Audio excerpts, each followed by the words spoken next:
ओम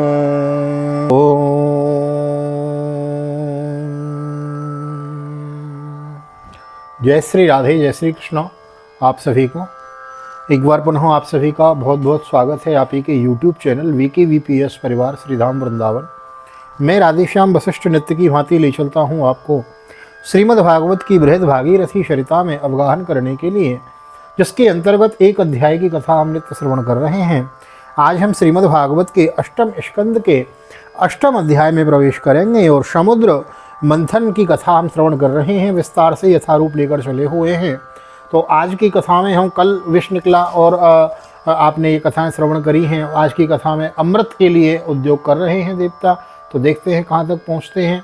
कई अध्यायों में ये समुद्र मंथन की कथा है। विस्तार से श्रवण करें। नए आए हैं चैनल पे तो पिछली कथा को श्रवण कर लें, चैनल को सब्सक्राइब कर लें, बेल आइकन को भी प्रेस कर देवें।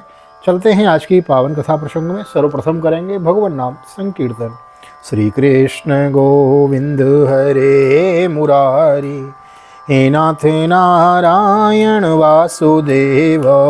श्री कृष्ण गोविंद हरे मुरारी, हे नाथ नारायण वासुदेव। हे नाथ नारायण वासुदेव, हे नाथ नारायण वासुदेव। श्री कृष्ण गोविंद हरे मुरारी, हे नाथ नारायण वासुदेव। नारायणं नमस्कृत्यं नरं चैव नरोत्तमं देवीं सरस्वतीं व्यासं ततो जयमुदीरयेत्। कृष्णाय वासुदेवाय हरये परमात्मने प्रणतः क्लेशनाशाय गोविन्दाय नमो नमः। ओम नमो भगवते वासुदेवाय। श्रीमद्भागवत महापुराणम् अष्टमस्कन्धोऽष्टमोऽध्याय। श्रीशुक उवाच। पीते गरे वृषाङ्केण प्रीतास्ते मरदानवो ममन्थोस्तर्षा सिन्धुं हविर्धानि ततोऽहत्। श्री सुखदेव जी कहते हैं, इस प्रकार जब भगवान शंकर ने विष पी लिया तब देवता और असुरों को बड़ी प्रसन्नता हुई। वे फिर नए उत्साह से समुद्र मथने लगे। तब समुद्र से कामधेनु प्रकट हुई। तामाग्निहोत्रीं ऋषयो जगृहुर्ब्रह्मवादिनो यज्ञस्यो देवयानस्यो विन्ध्यायो हविषे नृपो। ततः उच्चैर्वा नामो हयुर्भुजचन्द्र पाण्डुरः तस्मिन् बलि स्पृहां चक्रे नेन्द्रम् ईश्वर शिक्षयोः। वह अग्निहोत्र की सामग्री उत्पन्न करने वाली थी, इसलिए ब्रह्मलोक तक पहुँचाने वाले यज्ञ के लिए उपयोगी पवित्र घी, दूध आदि प्राप्त करने के लिए ब्रह्मवादी ऋषियों ने उसे ग्रहण किया। उसके बाद उच्चैश्रवा नाम का घोड़ा निकला। वह चंद्रमा के समान श्वेत कर्ण का था। बलि ने उसे लेने की इच्छा प्रकट की। इंद्र ने उसे नहीं चाहा, क्योंकि भगवान ने उन्हें पहले ही सिखा रखा था। ततो ऐरावतो नामो वारणेन्द्रो विनिर्गतो दन्तेश्चतुर्भिः श्वेतार्हे श्वेताद्रैर्हरन् तो भगवतो महिं हरन् भगवतो महिं। कौस्तुभाख्यां भूद्रत्नं पद्मरागो महोदधे तस्मिन् हरिस्पृहां चक्रे वक्षोलंकरणे मणोः। तदनंतर ऐरावत नाम का श्रेष्ठ हाथी निकला। उसके बड़े बड़े 4 दांत थे, जो उज्ज्वल वर्ण कैलाश की शोभा को भी मात करते थे। तत्पश्चात कौस्तुभ नामक पद्मराग मणि समुद्र से निकली। उस मणि को अपने हृदय पर धारण करने के लिए अजित भगवान ने लेना चाहा। ततो भवत्पारियातो सुरलोको विभूषणं पूरयत्यर्थिनो योऽर्थः शश्वद्भुवि यथा भवान्। ततश्चाप्सरसो जातो निष्ककण्ठ्यो सुवाससो रमण्यो स्वर्गिनां बल्गो गतिलीलावलोकनैः। ततश्चाविर्भूत् साक्षात् श्रीरमा भगवत्परो रञ्जयन्ती दिशाकान्त्या विद्युत्सौदामनी यथा परीक्षित। इसके बाद स्वर्गलोक की शोभा बढ़ाने वाला कल्प वृक्ष निकला। वह याचकों की इच्छाएं उनके इच्छित वस्तु देकर वैसे ही पूर्ण करता रहता है, जैसे पृथ्वी पर तुम सबकी इच्छाएं पूर्ण करते हो। तत्पश्चात अप्सराएं प्रकट हुई। वे सुंदर वस्त्रों से सुसज्जित एवं गले में स्वर्णहार पहने हुई थीं। वे अपनी मनोहर चाल और विलास भरी चितवन से देवताओं को सुख पहुँचाने वाली हुई। इसके बाद शोभा की मूर्ति स्वयं भगवती लक्ष्मी देवी प्रकट हुई। वे भगवान की नित्य शक्ति हैं। उनकी बिजली के समान चमकीली छटा से दिशाएं जगमगा उठी हैं। बोलो लक्ष्मी मैया की जय। तस्यां चक्रुः स्पृहां सर्वे ससुरासुरमानवः रूपोदार्य वयो वर्णो महिमा क्षिप्तचेतसो। तस्य आसनमानिन्ये महेन्द्रो महदद्भुतं मूर्तिमत्यो सरिक्षृष्टा हेमकुम्भैर्जलं शुचिः। आविषेचनिका भूमिराहरत् सकलौषधीः गावः पञ्च पवित्राणि वसन्तो मधुमाधवः। स्वयं इंद्र अपने हाथों उनके बैठने के लिए बड़ा विचित्र आसन ले आए। श्रेष्ठ नदियों ने मूर्तिमान होकर उनके अभिषेक के लिए सोने के घड़े में भर भर कर पवित्र जल ला दिया। पृथ्वी ने अभिषेक के योग सब औषधियाँ दी। गौ ने पंचगव्य और वसंत ऋतु ने चैत्र वैशाख में होने वाले सब फूल फल उपस्थित कर दिए। रसयो कल्पयान चक्रोरभिषेकम यथा विधि जग्रोर्भद्राणि गंधर्वा नड्यजो मेघा मृदंग प्रणव मृजानक गोमुखान्व्यनादयन् शङ्खवेणुर्वीणास्तमुलनीस्वनान्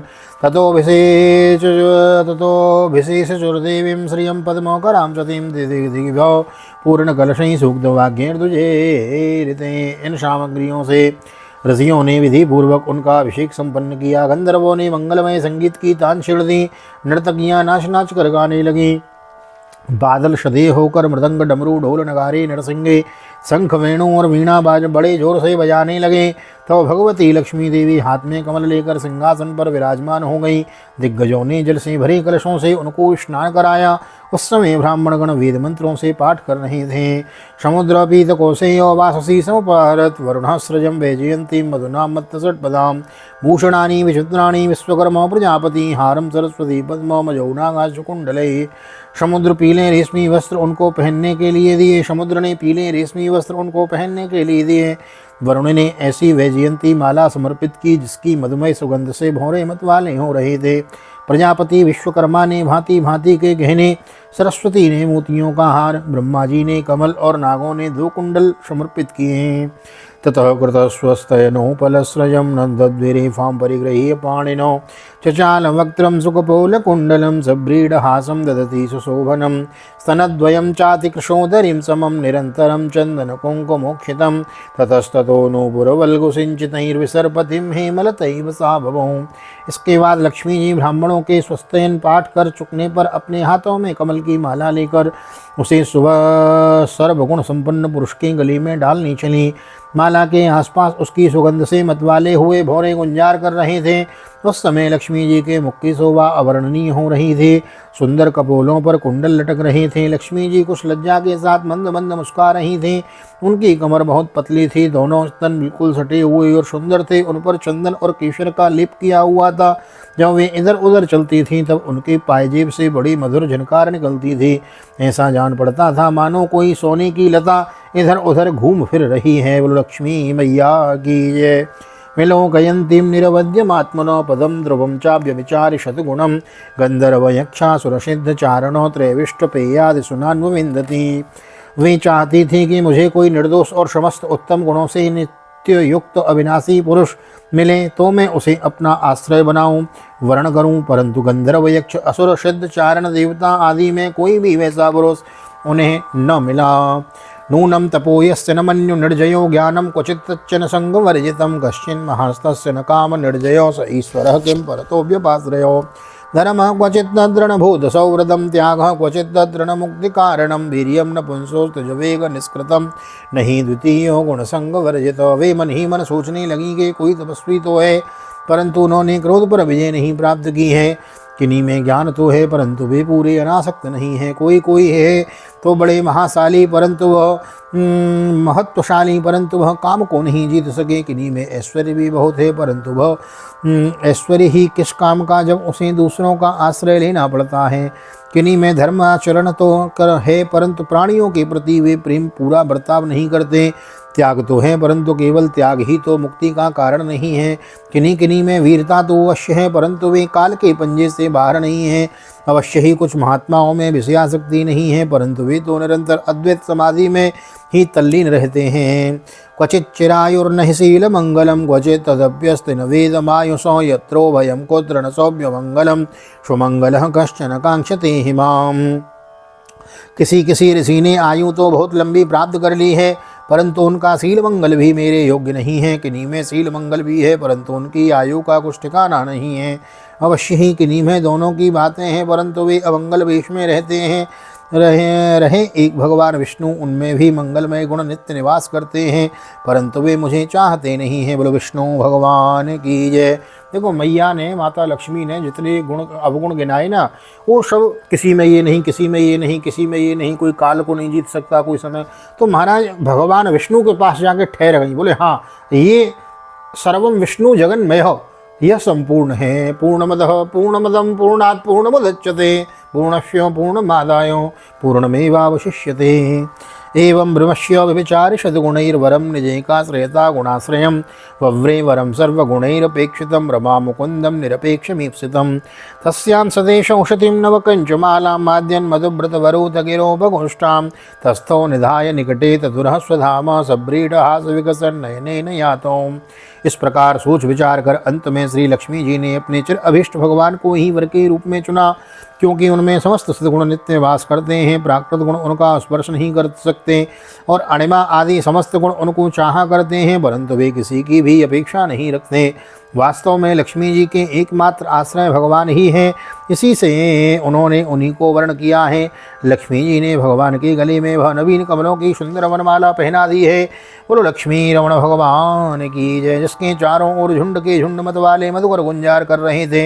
इसके बाद लज्जापूर्ण मुस्कान और प्रेमपूर्ण चितवन से अपने निवास स्थान उनके वक्षस्थल को देखते हुए वे उनके पास ही खड़ी हो गई। तस्या श्रियस्त्रिजगतो जनको जनन्या वक्षो निवासम करोत् परमं विभूते। श्री स्वा प्रजा करुणेन निरीक्षणेन यत्र स्थिते यत्र स्थिये धयत साधिपतिस्त्रिलोकान्। जगतपिता भगवान ने जगत जननी समस्त संपत्तियों की अधिष्ठात्री देवता लक्ष्मी जी को अपने वक्षस्थल पर ही सर्वदा निवास करने का स्थान दिया। लक्ष्मी जी ने वहाँ विराजमान होकर अपनी करुणा भरी चितवन से तीनों लोकपति और अपनी प्यारी प्रजा की अभिवृद्धि की है। शंखतूर्यो मृदंगानां वादित्राणां प्रथुस्वनो देवानुगानां स्त्रीणां नृत्यातां गायतामभूत्। ब्रह्मरुद्रांगिरो मुग्यो सर्वे विश्वसृजो विभुम् ईडरे विततिर्मन्त्रे तल्लिंगे पुष्पवर्षिणों। उस समय शंख तुरही मृदंग आदि बाजे बजने लगे, गंधर्व अप्सराओं के साथ नाचने गाने लगे। इससे बड़ा भारी शब्द होने लगा। ब्रह्मा रुद्र अंगिरा और आदि सब प्रजापति पुष्प वर्षा करते हुए भगवान के गुणस्वरूप और लीला आदि के यथार्थ वर्णन करने लगे। मंत्रों से उनकी स्तुति करने लगे हैं। श्रिया विलोकिता देव सब प्रजापते प्रजाशीलादि गुण संपन्ना लेविरे निवृतम पराम निसत्वालोलुपाराजन निरुद्योगागत तत्रपो यथाचोपेक्षिता लक्ष्म्यां बभूर्दैत्य दानवाहों। देवता प्रजापति और प्रजा सभी लक्ष्मी जी की कृपा दृष्टि से शील आदि उत्तम गुणों से संपन्न होकर बहुत सुखी हो गए। परीक्षित, इधर जब लक्ष्मी जी ने दैत्य और दानवों की उपेक्षा कर दी तो वे लोग निर्बल, उद्योग रहित, निर्लज्ज और लोभी हो गए। अत्यासीद वारुणी देवी कन्या कमललोचनो असुरा जग्रहुस्तां वे हरिरनुमतेन ते अतो दधेर्मथ्यमानात् काश्यपैरमृतार्थिवी उत्तिष्ठन् महाराजा पुरुषो परमाद्भुतम्। इसके बाद समुद्र मंथन करने पर कमल नयनी कन्या के रूप में वारुणी देवी प्रकट हुई। भगवान की अनुमति से दैत्यों ने उसे लिया है। तदनंतर महाराज, देवता और असुरों ने अमृत की इच्छा से जब और भी समुद्र मंथन किया तब उसमें से एक अत्यंत अलौकिक पुरुष प्रकट हुआ है। दीर्घपीवर दौर्दंडो कम्बुग्रीवोरुणेक्षणो श्यामलस्तरुणः सृग्वी सर्वाभरणभूषितो पीतवासो महोरस्को सुमृष्टो मणिकुण्डलो स्निग्धकुञ्चितकेशान्तो सुभगो सिंहविक्रमो अमृतापूर्णकलशं बिभ्रद्बलयभूषितो शवै भगवतो साक्षात् विष्णोरंसांस संभवम्।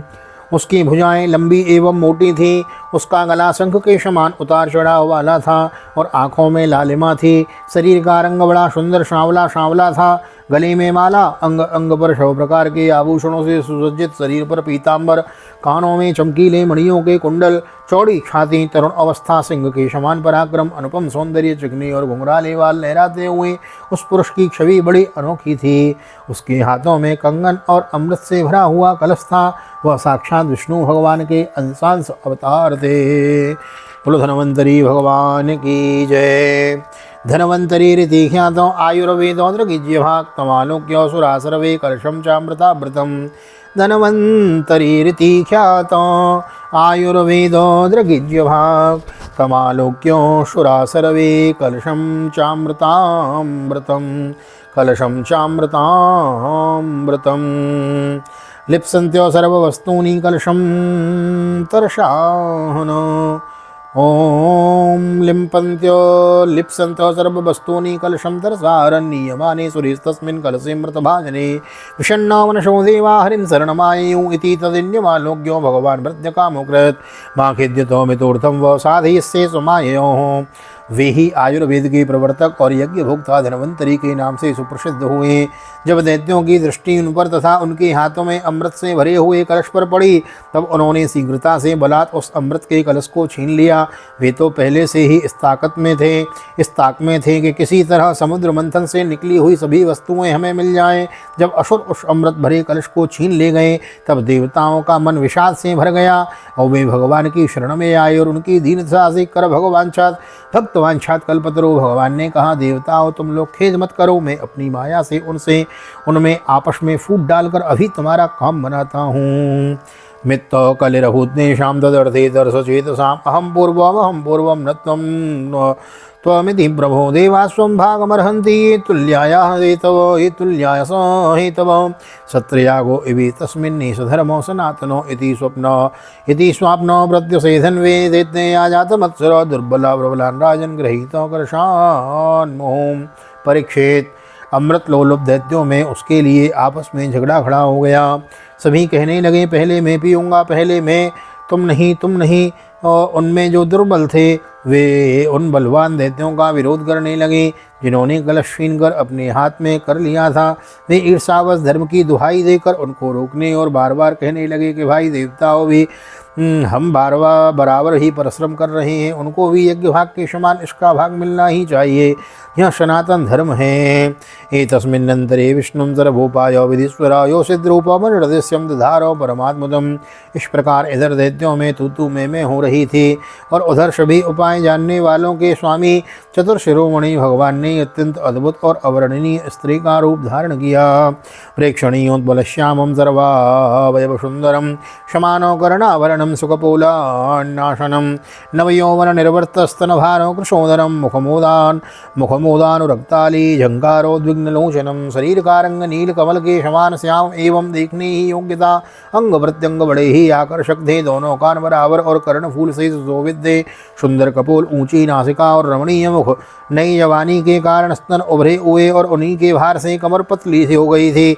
मुख से निकलती हुई सुगंध के प्रेम से गुनगुनाते हुए भौरे उस पर टूट पड़ते थे, जिससे नेत्रों में कुछ घबराहट का भाव आ जाता था। बिभ्रत स्वकेशभरणे कुशभारेण मालामुत्फुल्ल मल्लिकां सुग्रीव कंठाभरणं सुभुजांगदभूषितां। अपने लंबे केशवासों में उन्होंने खिले हुए बेले पुष्पों की माला गूंथ रखी थी। बेले के पुष्पों की माला गूंथ रखी थी। सुंदर गले में कंटकी आभूषण और सुंदर भुजाओं में बाजूबंद सुशोभित थे। विरजाम्बर शंबितो नितंबद्वीप शोभयोः कांचा प्रबल सुबलगो चलत चरण नूपुरम। इनके चरणों के नूपुर मधुर ध्वनि से रुंझुन कर रहे थे और स्वच्छ साड़ी से ढके नितंबद्वीप पर शोभायमान करदनी अपनी अनूठी जटा चटका रही थी। सव्रीडस्मित विक्षिप्त भ्रूविलासावलोकने दैत्ययूथपचेतसु काममुद्दीपयन्मोह। अपनी सलज्ज मुस्कान नाचती हुई तिरछी भौएं और विलासभरी चितवन से मोहिनी रूपधारी भगवान दैत्य सेनापतियों के चित्त में बार बार कामोद्दीपन करने लगे। श्रीमद्भागवते महापुराणे पारमहंस्यां संहितायाम् अष्टम स्कंदे भगवान मायोपलम्भनं नाम अष्टमोत्सवः। श्री बालकृष्ण चरणार्पणमस्तु। कृष्णाय वासुदेवाय हरे परमात्मने प्रणतक्लेशनाशाय गोविंदाय नमो नमः। हरे कृष्ण कृष्ण कृष्ण हरे हरे, हरे राम राम राम हरे हरे। राधे कृष्ण कृष्ण कृष्ण राधे राधे, राधे श्याम श्याम राधे राधे। राधा कृष्ण भगवान की जय।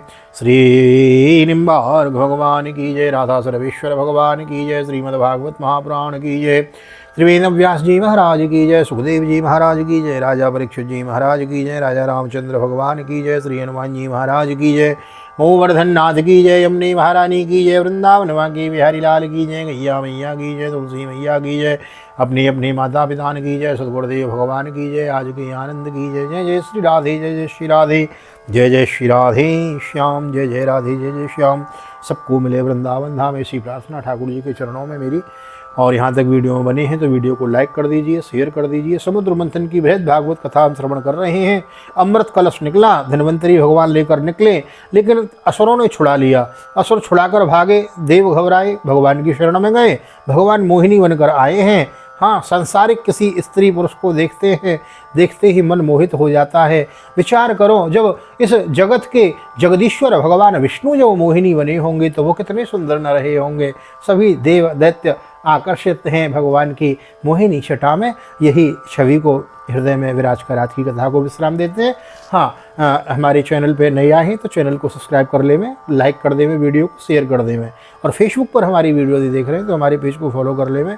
यही आईडी वीकी वीपीएस परिवार, हमारी आईडी यही इंस्टाग्राम पर भी है, तो वहाँ चले जाएं, फॉलो कर ले में हमको और मिस न करें। अगली बड़ी सुंदर अगली अध्याय की कथा है, किस प्रकार मोहिनी भगवान अपने स्वरूप अमृत को तो पिलाएंगे, रूपामृत को तो पिलाएंगे दैत्यों को, और जो अमृत कलश है उसको पिलाएंगे देवताओं को। तो बड़ी सुंदर कथा है, बने रहें, लोगों को शेयर करें, नहीं आए तो सब्सक्राइब जरूर कर लें, बेल आइकन को भी प्रेस कर दें। आइए, ठाकुर जी बड़े प्यारे लग रहे हैं, ठाकुर जी का दर्शन करते हुए। ठंड है ना, सर्दी है, तो अभी फूल थोड़े कम कर दिए हैं तो इस वजह से।